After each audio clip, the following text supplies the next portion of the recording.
अदाकारा सारा उमैर ने हिदायतकार मोहसिन तलत से तलाक की तस्दीक कर दी। पाकिस्तान टेलीविजन की मशहूर अदाकारा सारा ने हिदायतकार मोहसिन तलत से तलाक की तस्दीक कर दी। सारा उमैर ने हाल ही में एक निजी टीवी को इंटरव्यू दिया, जिस दौरान उन्होंने अपनी जाती जिंदगी के हवाले से गुफ्तगू की।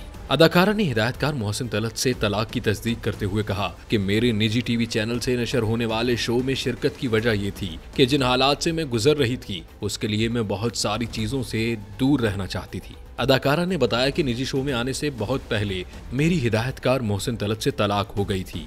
एक ही फील्ड होने की वजह से आमना सामना रहता था, जहनी तनाव से गुजर रही थी। निजी टीवी के शो में मोबाइल फोन और लोगों से दूर रहने का मौका मिला, जिसकी वजह से मैं जहनी सुकून में थी।